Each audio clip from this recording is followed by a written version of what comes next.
Il aura fallu que la polémique soit lancée par le vice-président du Conseil italien, Luigi Di Maio, du mouvement 5 étoiles, pour que les Français entendent parler du franc CFA.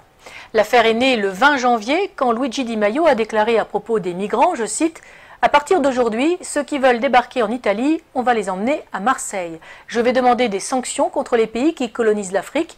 La France imprime le franc dans les colonies pour financer une partie de sa dette. Pour laisser les Africains en Afrique, il suffirait que les Français restent chez eux. » Fin de citation. Le franc CFA, c'est le franc de la communauté financière africaine qui est le nom de deux monnaies communes héritées de la décolonisation. Le franc de la communauté financière en Afrique pour le Bénin, le Burkina Faso, la Côte d'Ivoire, la Guinée-Bissau, le Mali, le Niger, le Sénégal et le Togo. Et le franc de la coopération financière en Afrique centrale pour le Cameroun, le Congo, le Gabon, la Guinée équatoriale, la République centrafricaine et le Tchad. 14 pays en tout, pas tous francophones et ni anciennes colonies françaises, parfois protectorats allemands, espagnols ou portugais. Créé par De Gaulle le 25 décembre 1945 avec Soustelle et Pleven, le franc CFA est un outil de réaffirmation de l'autorité de la métropole sur des zones qui ont échappé à son contrôle lors de la Seconde Guerre mondiale. Ce qui pouvait se comprendre au lendemain de la guerre prend une autre tournure au moment de la décolonisation. Ce franc CFA, imprimé à Chamalières dans le Puy-de-Dôme, dans le fief de Giscard d'Estaing, ampute les pays qui l'utilisent de la marque de leur souveraineté. On gardera à l'esprit le parallèle avec l'euro. L'infantilisme financier et l'irresponsabilité dans lesquels ils sont encore tenus ont engendré des peuples d'assistés chroniques. Leurs chefs d'État sont devenus des mendiants et des voleurs pratiquant d'un côté une politique de révérence envers la puissance étrangère qui les protège et qui détient leur porte-monnaie et spoliant de l'autre leur population.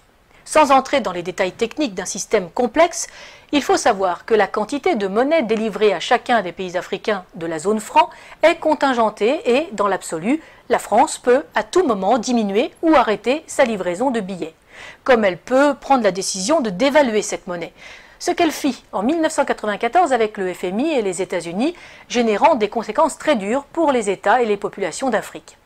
Par ailleurs, pour se garantir, la France est habilitée à stocker et à gérer à Paris, pour les pays de la zone franc, 50% des devises provenant de leurs exportations sur des comptes d'opération.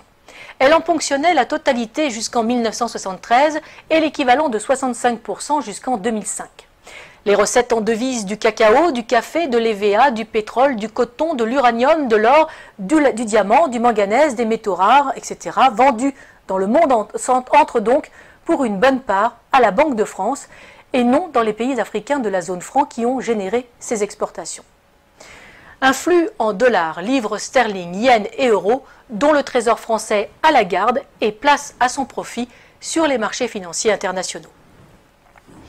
Autre confiscation très avantageuse pour la France, le dépôt de l'or africain dans nos coffres qui vient garantir ce franc CFA et qui s'ajoute aux réserves d'or de l'État français, nous permettant de figurer en bon rang parmi les États occidentaux dont les réserves d'or sont les plus élevées. Après les États-Unis, 8100 tonnes, l'Allemagne, 3400 tonnes, le FMI, 2800 tonnes et l'Italie, 2450 tonnes et devant la Russie, 2000 tonnes. Un avantage non négligeable en période de crise.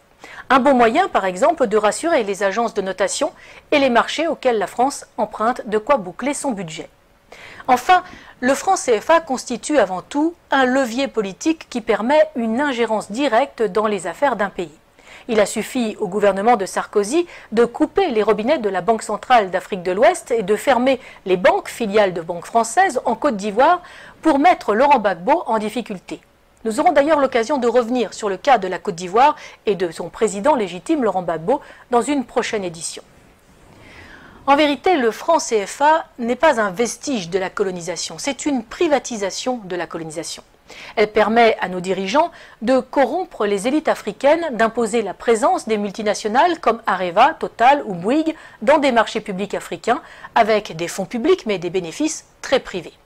Et les pertes, parfois magistrales, comme pour Areva, que nous avons déjà évoquées sur ce même plateau, si elles sont bien à la charge des contribuables français, n'empêchent en rien le versement de commissions bien juteuses.